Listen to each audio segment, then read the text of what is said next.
Hello à tous, bienvenue dans cette nouvelle vidéo. Aujourd'hui, on se retrouve pour un bilan couture. Je sais que je vous avais dit que je ferais des bilans couture un petit peu plus régulièrement. Mais écoutez, avec les vidéos que je vous ai sorties récemment, la revue du Fibre Mood que j'ai voulu vous sortir à la sortie du magazine, le vlog sur le jean, etc. Bah écoutez, voilà, on est un mois plus tard, donc je vais vous faire mon bilan de février. À l'heure où je tourne cette vidéo, on est fin février, on est autour du 22-23 je crois.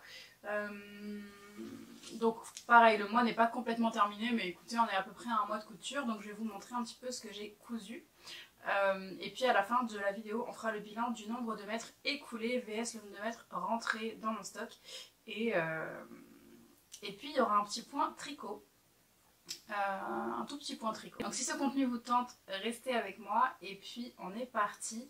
Avant de vous raconter un petit peu tout ce que j'ai cousu ce mois-ci, n'hésitez pas à vous abonner à la chaîne si vous aimez mon contenu, à liker cette vidéo si elle vous plaît et n'hésitez pas à me dire en commentaire les pièces qui vous plaisent, celles qui vous plaisent un peu moins peut-être, et ce que vous êtes en train de coudre en ce moment. Ça m'intéresse toujours de savoir et de m'inspirer. Est-ce que vous êtes déjà passé en mode printemps ou est-ce que vous êtes encore sur des cousettes d'hiver? Vous allez voir que chez moi il y a un petit peu de tout, donc on est parti. Une fois n'est pas coutume, je vais commencer par le tricot. Alors, vous n'avez pas du tout l'habitude de voir du tricot sur ma chaîne et c'est normal. Je débute complètement le tricot. Je pense vous faire peut-être une vidéo là-dessus, mais dites-moi si ça vous intéresse, comme vous me suivez plus pour la couture que pour le tricot. Est-ce qu'une vidéo sur mes débuts en couture, les premiers patrons vers lesquels je me tourne, ça vous intéresse?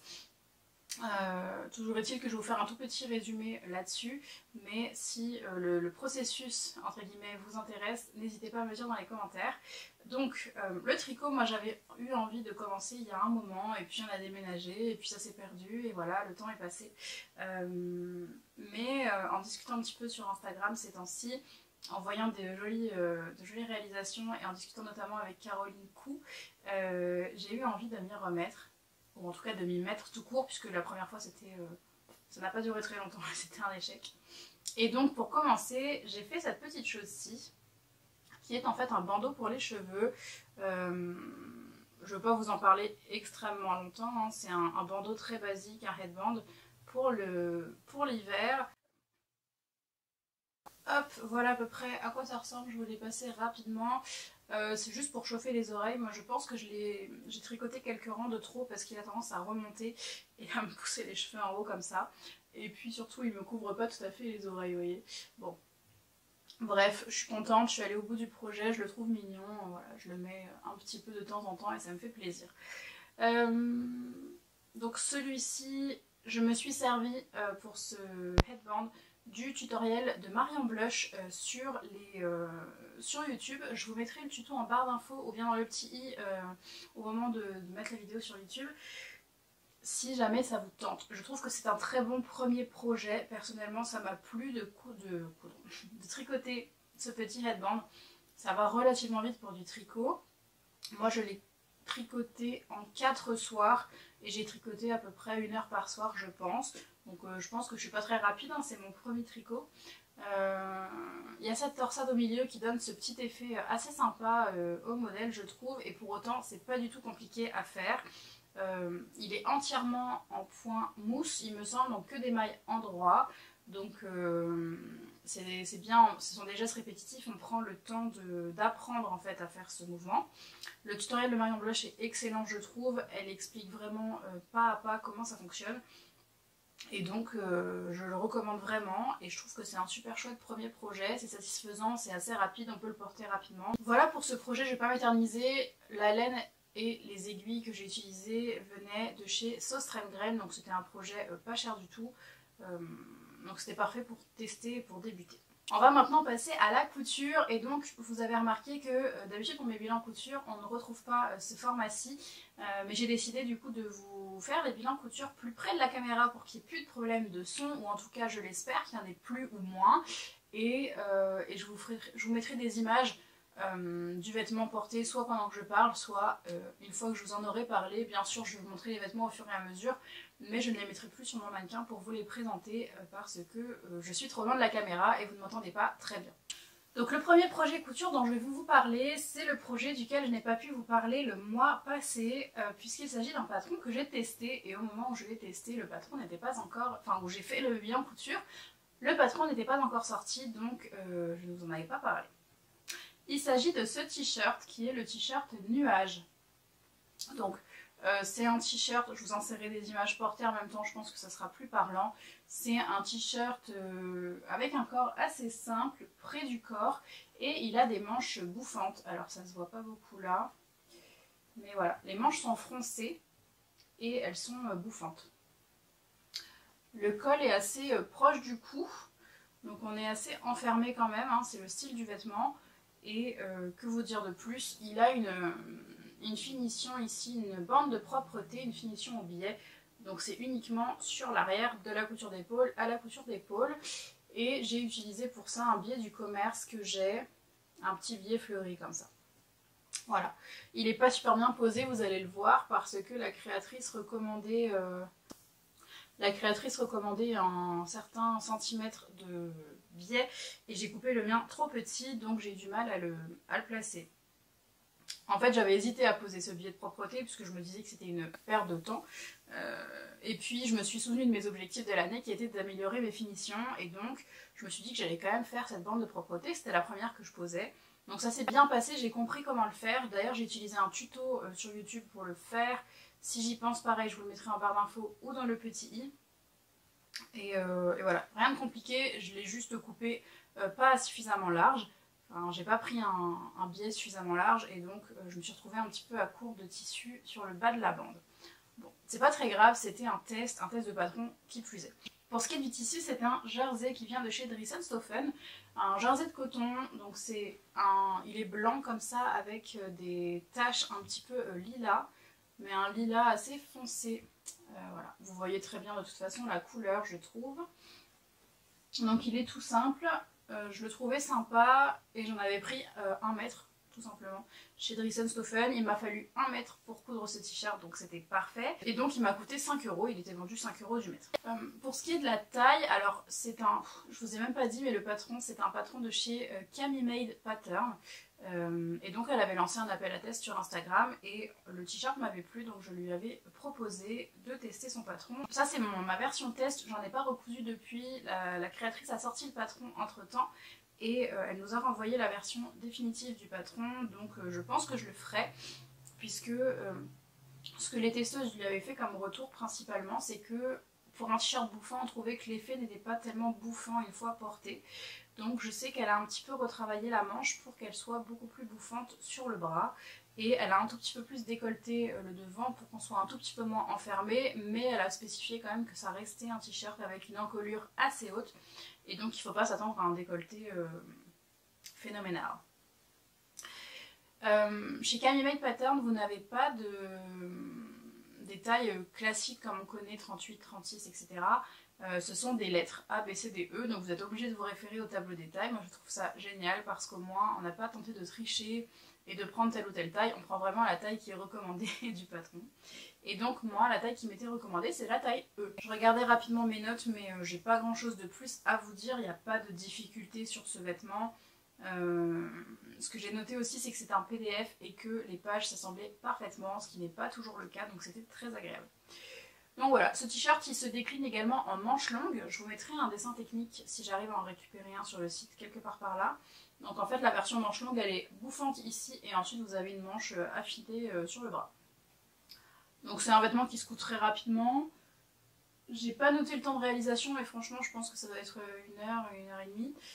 Puisqu'il y a quand même les fils de fronce à passer, donc ça va un tout petit peu moins vite qu'un t-shirt classique j'ai envie de dire, mais c'est pas très très long non plus. Vous avez un dos, un devant, les manches, une bande d'encolure et une bande, fermez le bras ici sur le côté, et puis basta. Pour l'ourlet du bas, j'ai fait l'effort de sortir mon aiguille double, mais le bas de mon vêtement gondole un peu. Voilà, vous voyez, il ne reste pas en place, ça gondole. Je pense que déjà mon aiguille double n'est pas assez large, l'écartement entre les deux aiguilles n'est pas suffisamment large. Donc c'est assez resserré, voilà vous voyez. Et puis bah le jersey n'est pas assez fixé en fait et il gondole et il remonte comme ça. ça me pose pas tellement de problème puisque je porte ce t-shirt rentré dans un pantalon, dans une jupe, peu importe. Donc ça me pose pas de problème. Donc j'essaierai de trouver une aiguille double avec un plus gros écartement puisque là elle est trop fine pour le projet. On enchaîne et on continue dans le cocooning, le homeware et le jersey puisque je vais vous présenter ma deuxième version du pantalon Malo.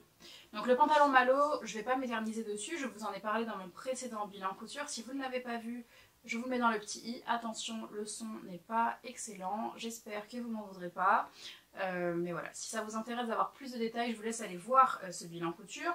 Mais toujours est-il que j'ai récidivé dans ce French Terry que j'avais acheté chez Dries&Stoffen également.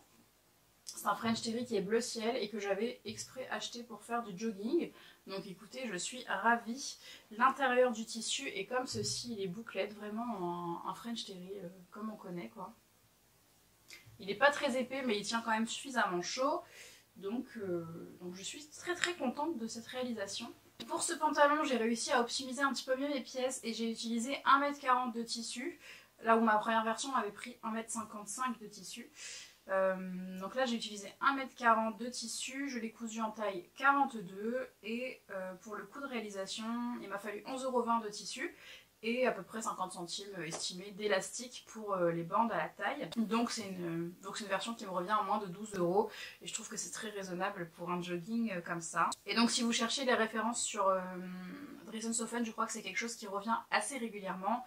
Ça s'appelle du sweat stuff bleu ciel. Enfin celui-ci c'est le bleu ciel. Mais sweat stuff, je vous le mettrai juste ici si vous voulez chercher la référence. Je vous avais dit sur ma version précédente que je trouvais la jambe un tout petit peu large en bas. Donc sur celui-ci j'ai rectifié et j'ai retiré un petit peu au niveau de la largeur du bas du pantalon. J'ai pas noté combien j'ai retiré mais je suis partie un petit peu en diagonale pour affiner sur le bas de la jambe, mais c'est un petit peu plus fité donc j'aime beaucoup le rendu. J'aime toujours ce pied là, ici, c'est la bande de finition au niveau du bas qui est fendue sur le côté et je trouve que c'est très joli, ça dévoile la cheville, j'aime beaucoup. Voilà pour ce jogging, donc à l'intérieur ici vous faites 3 coulisses, vous passez 3 élastiques. Moi comme dans ma version précédente j'ai passé que 2 élastiques. C'est pas vraiment de la flemme, c'est juste qu'il n'y en a pas vraiment besoin. Esthétiquement effectivement je pourrais passer ma 3e bande pour que ça fronce comme au-dessus, mais franchement c'est pas gênant. D'ailleurs j'ai serré un tout petit peu plus mes élastiques que dans la version précédente, donc il est un peu plus ajusté également à la taille. Et puis comme pour le premier, il me restait un ruban de chez Pretty Mercerie comme ça dans lequel ils emballent leur colis. Et je l'ai utilisé pour venir faire le lien à resserrer au niveau de la taille. Voilà pour ce jogging, il est issu du La Maison Victor de janvier-février 2022. On enchaîne avec un projet, pareil, c'est un bis repetita. C'est un projet que j'ai déjà cousu et que je vous ai même montré dans mon dernier vlog. Pareil, si vous ne l'avez pas vu, je vous le mets dans le petit i juste là. C'était un vlog dans lequel je finissais la pièce que je vais vous présenter juste après et dans lequel j'ai cousu cette pièce-ci qui est une culotte. Voilà, donc c'est la culotte Atlas de Eclipse Lingerie Studio. J'adore ce patron, je porte la première version très régulièrement. Je suis super confortable dedans, donc j'ai eu envie de m'en faire une seconde version. Donc pour cette seconde version, le tissu vient de chez Mercerie Extra. Je sais plus comment ils appelaient ça, je crois qu'ils appelaient ça un lycra. C'est un lycra qui est brodé comme ça, donc il a des jolis détails. Je sais pas si c'est un lycra ou une microfibre, mais on s'en fiche. Avec des jolis détails comme ça, donc il a un motif assez sympa. Je suis désolée si vous entendez du bruit dehors, je filme, il est en fait 20 h, donc c'est l'heure de pointe sur la route, et donc il y a des ambulances, des motos et tout ça, et j'en passe, donc j'espère que vous ne les entendez pas trop. Donc cette culotte Atlas, elle est disponible en plusieurs variations, pareil je vous mettrai un petit dessin technique par ici. Moi j'ai choisi de la coudre avec la version où la couture de devant se fait ici et où on n'a pas de couture de côté. Donc vous avez une grande pièce d'eau qui revient jusque sur l'avant ici, vous avez la pièce de devant et vous avez le gousset. Donc on est composé en 3 pièces. Vous voyez qu'ici le mien gondole, mais c'est parce que mon élastique en fait tire sur le tissu, mais une fois que je la porte, ça se pose très bien à plat et surtout ça ne tire pas. C'est pas du tout désagréable, j'ai eu peur quand j'ai cousu parce que j'ai vu que mon élastique faisait gondoler mon tissu. Pourtant, je l'ai bien réparti sur mon tour de cuisse. Milena, donc la créatrice d'Eclipse Lingerie Studio, Il explique très bien sur son PDF.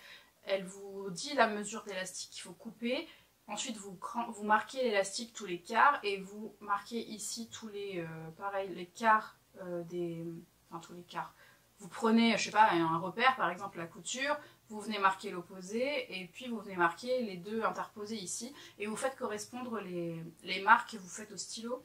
Donc je sais que mon élastique est bien réparti sur toutes les parties de ma culotte, mais il gondole ici.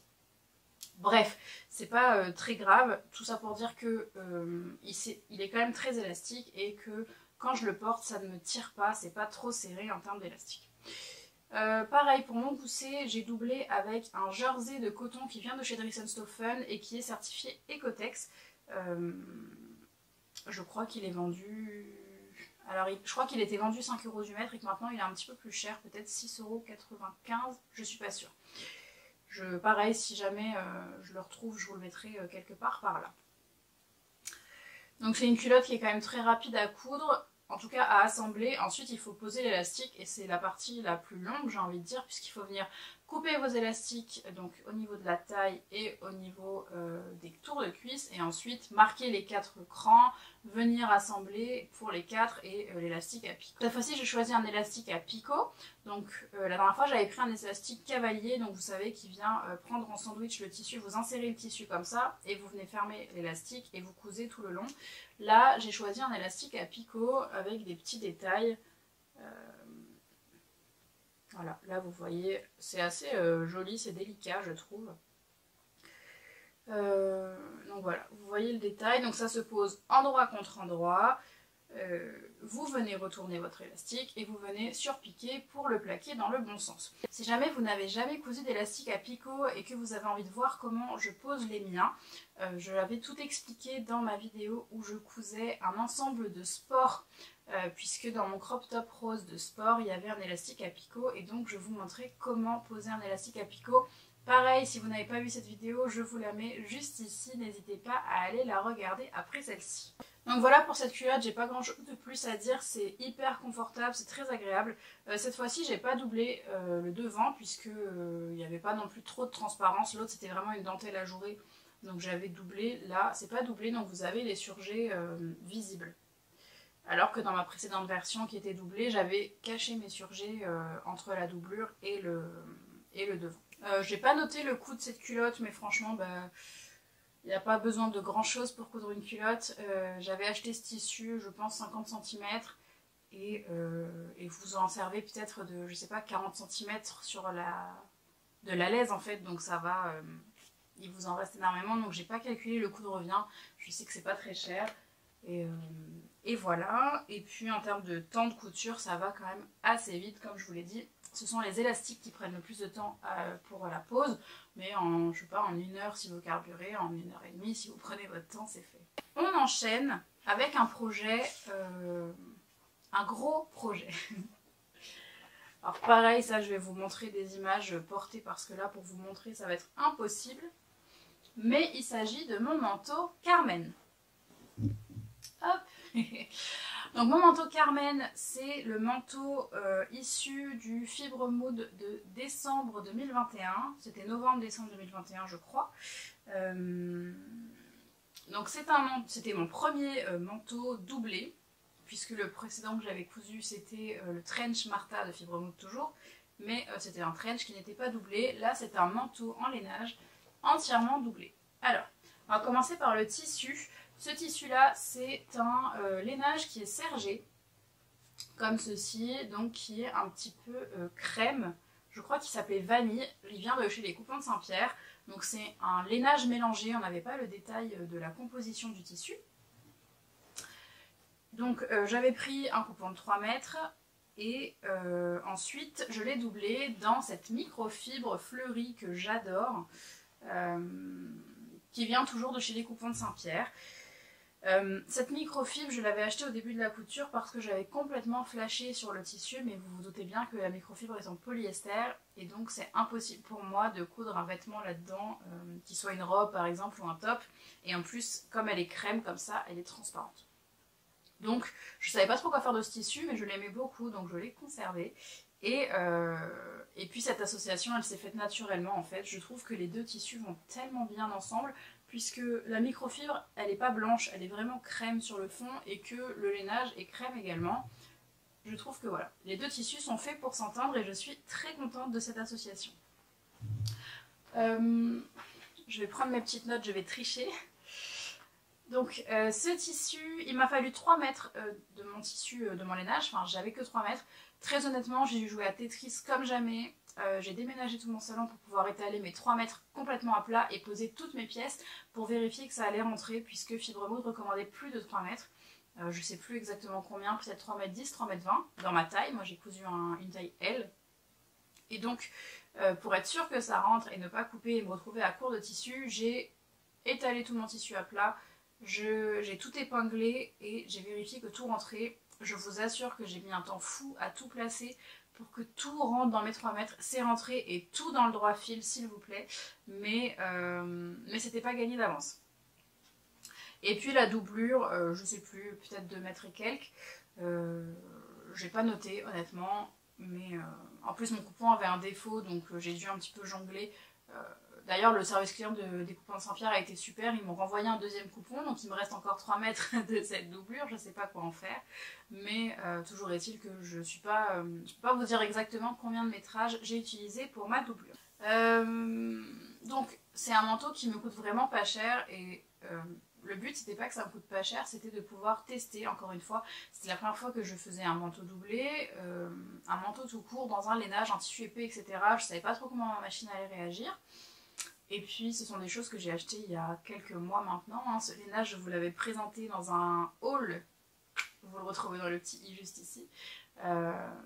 Il était en solde. Je l'avais eu à 15 € les 3 mètres. Je crois que normalement c'était 30 ou 45 € les 3 mètres. Donc je l'ai eu à 15 €. Donc voilà. Et puis la doublure, j'ai estimé à peu près à 7,50 € de tissu. Je crois qu'elle m'avait coûté quelque chose comme 13,50 € les 3 mètres. Donc au total j'en ai eu pour 22,50 € de tissu sur ce manteau. Et puis après il y a des boutons. Mais pareil j'avais commandé un lot de boutons pression, un manteau sur Amazon qui m'avait coûté peut-être 10 €. Mais je crois que j'en ai je sais pas 50 dedans, un truc comme ça.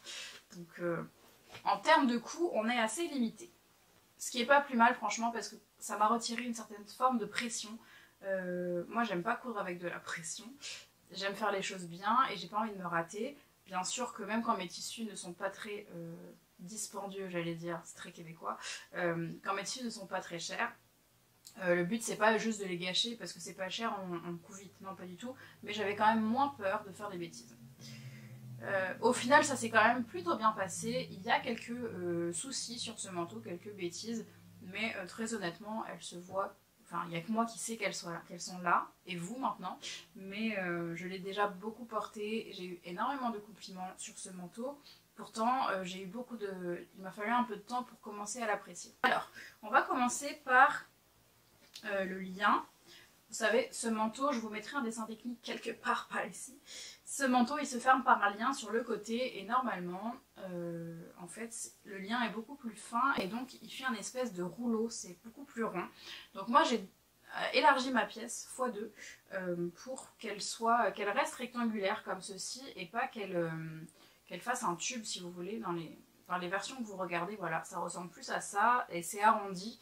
Donc moi, j'ai élargi ma pièce, j'ai fait x2 en largeur. Et je suis venue surpiquer tout le bord, voilà, là vous voyez bien. Je suis venue surpiquer tout le tour de ma ceinture pour qu'elle reste vraiment rectangulaire, parce que j'aimais pas du tout ce rendu arrondi. Donc ça c'est ma modification, c'est pas une énorme modification, mais pour moi ça change énormément le style du manteau.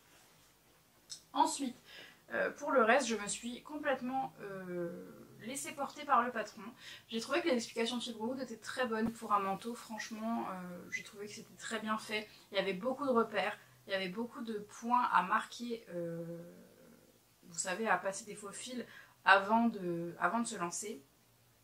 Mais ça en valait la peine, notamment pour le col. Alors mon col n'est pas du tout parfait.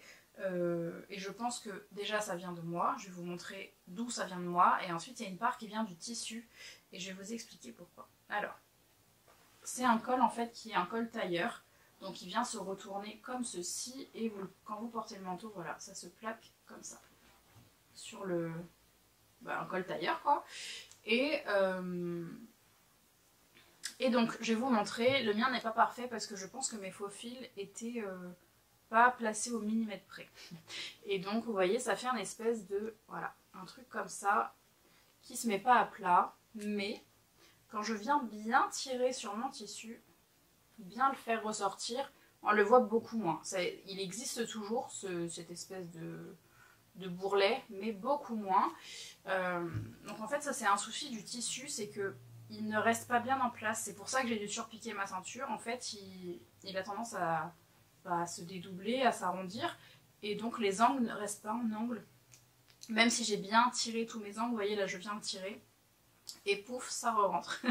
Pourtant j'ai repassé une fois que j'avais terminé de coudre ce manteau, mais il n'y a rien à faire en fait. Donc la seule chose que je pourrais faire, ça serait de surpiquer mon col, mais je trouve que ça donnera un autre style au manteau et j'en ai pas envie, donc tant pis. Donc le défaut principal il est là, c'est dans le col. Après c'était mon premier col tailleur, j'ai compris comment ça se montait, c'était assez bien expliqué, puisqu'avec tous les faux fils, vous venez coudre jusqu'au faux fil, on vous explique comment déplacer le tissu sous la machine et recontinuer à coudre. Franchement j'ai trouvé les explications nickel à ce niveau-là. Pour le reste ça s'est plutôt bien passé. D'ailleurs ce que j'ai trouvé intelligent dans le montage, alors c'est mon premier manteau, je sais pas si c'est le cas partout, mais vous voyez là je peux pas venir séparer mes deux morceaux, puisqu'on vient en fait coudre une fois que c'est terminé avant de retourner la doublure. On vient coudre ici les marges de couture ensemble pour que ça ne bouge pas. Et vous avez le même système au niveau des manches. Alors c'est pareil, pour les manches, j'avais pas compris comment les monter, donc j'avais monté ma doublure ici et mon manteau ici, ça faisait un grand tube, c'était impossible de le mettre. Donc une fois que j'ai pris bien le temps de tout découdre, et ben écoutez, j'ai une manche qui est nickel. C'est l'originalité de ce patron, je trouve, les manches. Elles sont en plusieurs morceaux comme ça. Vous voyez, vous avez la partie ici, une moyenne et une petite. Et pareil, vous avez donc la petite qui est x2 pour que